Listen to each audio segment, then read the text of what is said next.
Hello and welcome to a brand new deep dive. This is an episode of the podcast AI Unraveled, created and produced by Etienne Newman. He's a senior engineer and passionate soccer dad from Canada. And hey, remember to like and subscribe to AI Unraveled at Apple Podcasts to stay up to date with all the latest breakthroughs. So here on the deep dive, our mission, well, it's pretty simple. You give us a stack of sources, articles, research, maybe your own notes, and we try to pull out the most important nuggets of knowledge, the surprising facts, maybe with just enough humor to keep you hooked. Today, we're taking a really fascinating look into the daily innovations rocking the AI world, and we're zooming in on one specific day, July 18th, 2025. You've given us this incredible chronicle of AI news from just that single day, and our goal is to unpack the most crucial developments and, yeah, the truly surprising stuff that happened in just 24 hours. It's pretty amazing when you lay it out like that, isn't it? Okay. What's truly fascinating here is just how much groundbreaking news can pop up in just one single day, especially in a field like AI that moves so fast. And we're not just talking small tweets here. These are, advancements that are fundamentally changing how we interact with technology and even how whole industries operate. It's a real snapshot of acceleration. Okay, let's unpack this then.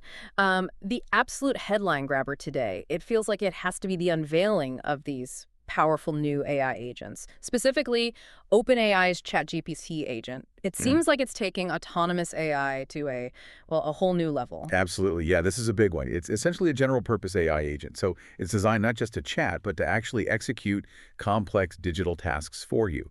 Think of it less like a chatbot and more like a personal digital assistant that can really do stuff. It can browse the web on its own, operate a virtual computer to do research, download info, and actually generate entirely new files. Wow. Okay. So it's not just fetching information, it's actively working with it. That does feel like a pretty significant leap.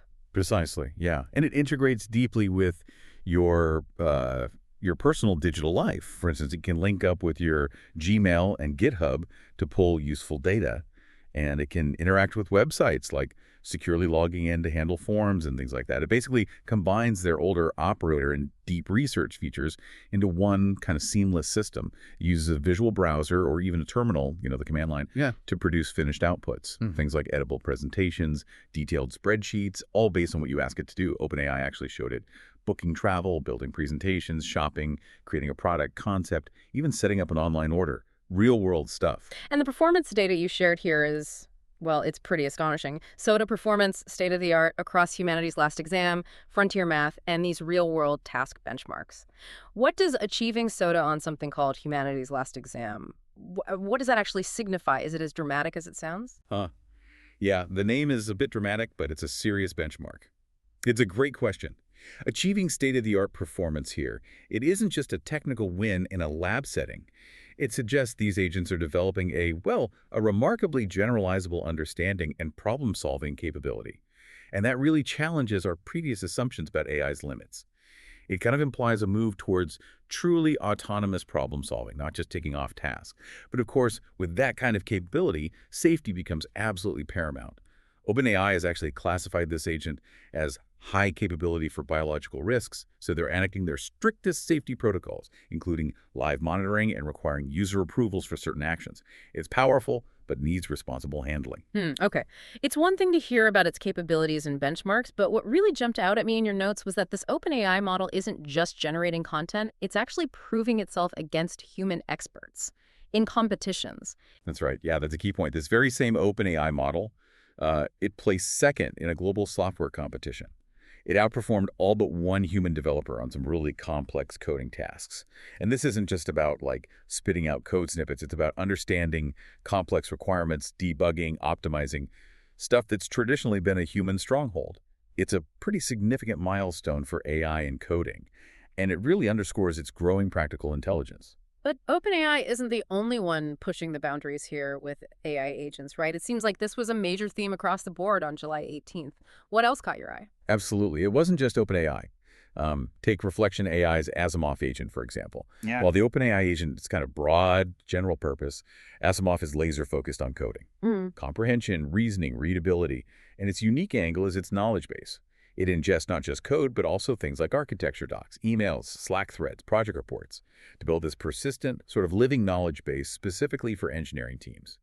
So it's almost like a corporate memory for coders, a way to capture all that tribal knowledge that usually just walks out the door. Exactly. That's a great way to put it. They actually call them Asimov memories. Hmm.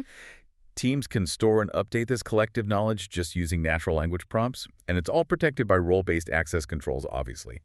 And apparently, it even beat a major competitor, Claude Code, pretty handily in blind tests like 82% developer preference.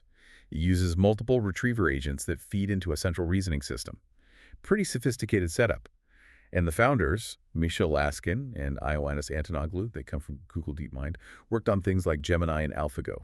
So serious pedigree there. And it's not just startups either. Amazon also jumped in, launching an AI agent building platform on the same day that allows developers to more easily build, deploy, and scale their own autonomous AI agents. It really signaled a broader industry shift towards this agent idea. Okay, so this explosion of advanced AI agents, what does this actually mean for you, the listener? Whether you're trying to boost your career or maybe build something amazing with AI, it means the opportunities are just, well, they're exploding.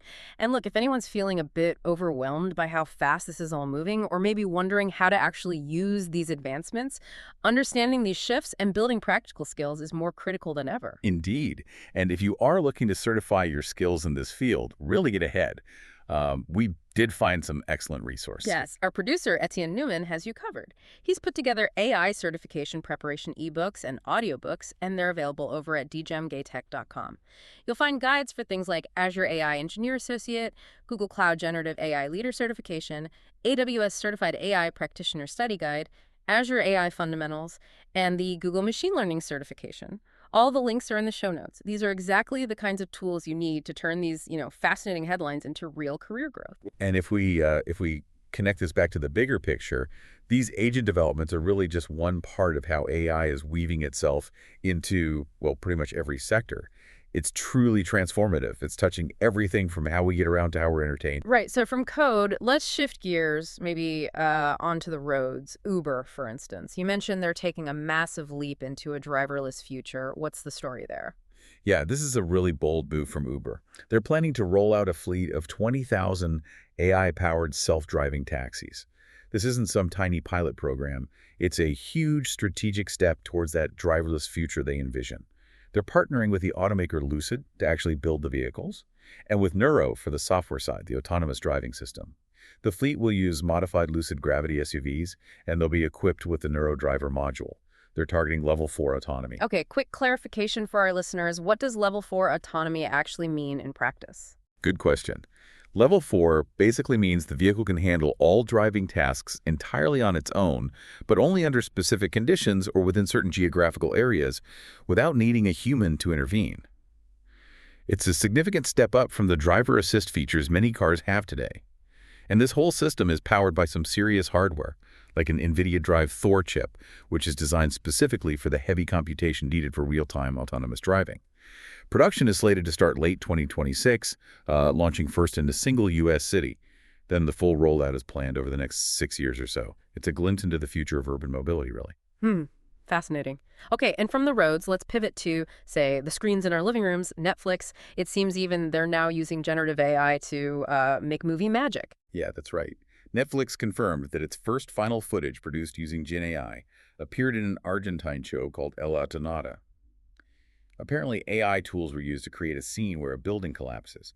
And what's really interesting here is what the executives are claiming, that the visual effect was done about 10 times faster and at a significantly lower cost compared to traditional VFX methods. So it's not just about cool effects, it's potentially changing the economics and the speed of making content. And Netflix also mentioned plans to use AI for other tools for creators, things like pre-visualization, shot planning, and maybe making complex effects like de-aging more accessible for smaller budget projects too. Right, but it's not just about entertainment or convenience, is it? AI is also being deployed to make our digital spaces safer, which feels like a really critical application. Absolutely. You saw Roblox rolling out new AI-driven tools for content moderation and behavioral analysis. These are specifically aimed at protecting its large teen user base. Yeah. This is a crucial use of AI, trying to move beyond just reacting to bad stuff toward more proactive safety by analyzing patterns in user behavior. And then zooming out even further to the macro level, even entire countries are betting big on AI. The UK, for example, just flipped the switch on an AI supercomputer. Indeed. Yep. The UK activated a new, cutting-edge AI supercomputer dedicated to research in health and agriculture. Its initial focus is on things like detecting diseases, skin cancer, bovine illnesses. It really shows AI's potential in critical national sectors. This isn't just tech, it's national infrastructure, potentially impacting public well-being. So what stands out to you about these huge moves across such different industries? Transportation, entertainment, safety, national research. It's just clear AI isn't some niche thing anymore, is it? It feels like it's becoming foundational. It's underpinning everything. It really does. But, this raises an important point. While AI clearly grabs most of the headlines, what else is shaping the tech landscape on a day like July 18th? There's still significant things happening beyond AI that are reshaping the digital world. It reminds us that innovation isn't just happening on one front. Right. And speaking of reshaping the digital world, Apple, they're definitely not playing around when it comes to leaks. They just went after a pretty prominent leaker, John Prosser. No, they're not messing around. Yeah. Apple filed a lawsuit against Prosser, alleging misappropriation of trade secrets related to the upcoming iOS 26. Apple's alleging what they call a coordinated scheme to steal information.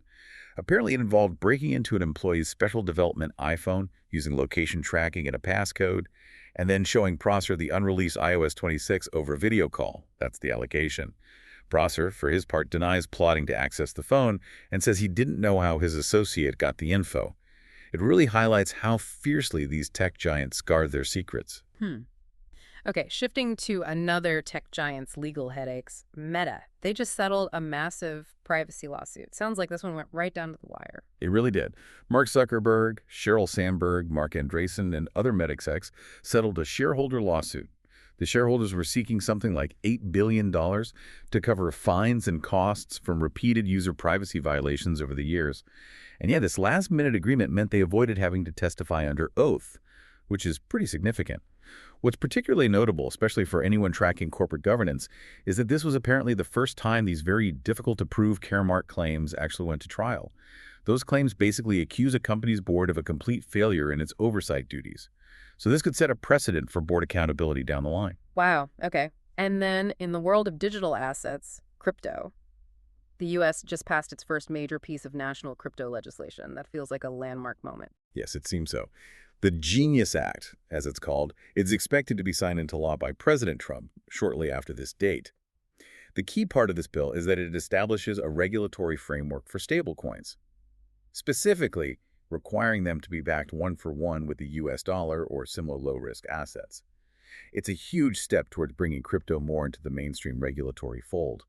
But it's definitely not without its critics. Some argue it might introduce new risks by legitimizing these coins without enough consumer protection baked in, leaving customers vulnerable if a stablecoin issuer were to fail. It's that classic tension between innovation and regulation playing out. Absolutely. It's just clear that whether it's through new tech, these intense legal battles, or new laws, the digital world is just constantly being reshaped day by day.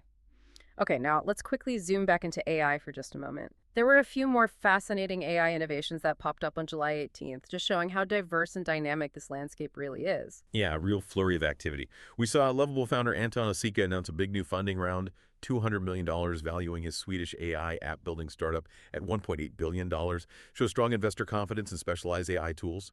Mistral rolled out major updates to its LeChat platform, things like deep research, voice mode, better multilingual reasoning projects, even new image editing, basically adding more advanced functions to their conversational AI. Hume AI released its EVI3 speech-to-speech model via API. This one can clone voices and capture specific speaking styles really well, aiming for more emotional, natural-sounding AI voices. That's a big step for voice generation. NVIDIA introduced Canary QN 2.5b, a new state-of-the-art speech recognition model. It apparently jumped to the top spot on Hugging Face's Open ASR leaderboard, so, ongoing progress in just understanding speech accurately. Soon will release a V4.5 Plus Fiv, a new audio generation model focused on music. It has new features like vocal swaps and getting inspiration from playlists, pushing the boundaries of AI music creation. And Udio also launched updates to its styles feature for song generation, adding things like blending, a library, artist styles, and opening up access more broadly. Again, empowering AI creativity in music. Wow. Okay, so this rapid pace of innovation from app building to voice cloning, music creation, it also opens up Just incredible opportunities for the thought leaders and innovators already working in the AI space. So, for those of you listening who are AI innovators or tech leaders, maybe you've got cutting edge insights you want to share. You want to reach a really engaged audience of AI pros, researchers, decision makers. Yeah, this is a great way to elevate your authority and, share your vision. Exactly. You should consider becoming a sponsored guest right here on AI Unraveled. It's a chance to share your latest projects, your vision for the future of AI, all in a dedicated interview segment. You can learn more about our thought leadership partnership, the benefits for your brand, and apply over at https://djamgatech.com for my-unraveled. And yes, you guessed it, the links are in the show notes. That quick rundown really does show how fast the applications are diversifying, doesn't it? From really specific models like speech recognition to these broad agent platforms and then all the creative tools, it just underscores the incredible range of opportunity for anyone looking to build with AI right now. Absolutely. And speaking of building with AI, don't forget Etienne Newman's AI Unraveled Builders Toolkit. Yes. It includes a whole series of AF tutorials in PDF format, AI and machine learning certification guides, audio tutorials, even videos, basically everything to help you get started building with AI right from the ground up. You can find all the links for that, again, in the show notes at djamgatech.com. Phew. Okay, what an incredible deep dive into just one single day of AI innovation, July 18th, 2025. From these super powerful new AI agents doing complex tasks to autonomous taxis hitting the streets soon and generative AI transforming entertainment, it's just so clear we're living through this unprecedented era of technological acceleration. Totally agree. And as we've seen today, AI's capabilities are just expanding at this breathtaking pace. But so are the questions, right? Questions around how these technologies will fit into our lives, the regulations needed, the privacy implications, the broader societal impact. So maybe a thought for our listeners, looking at just this single day's worth of news we discussed, what specific area of AI's daily evolution do you think will have the most profound long-term effect on our lives? Is it the agents, the specific industry applications like transport or entertainment, or maybe the underlying technical breakthroughs themselves? That is a great question to ponder. Thank you so much for joining us on this deep dive into the latest in AI. Remember to check out all of Etienne Newman's incredible resources for mastering AI and boosting your career, his certification ebooks, the AI Unraveled Builders Toolkit. They're all available at djamgatech.com. And yep, links are in the show notes. And for those leaders looking to share their vision and join the conversation, definitely explore our thought leadership partnership opportunity for AI Unraveled at djamgatech.com/getunraveled. We really hope you feel a little more well-informed after this, and we can't wait for you to join us for the next deep dive.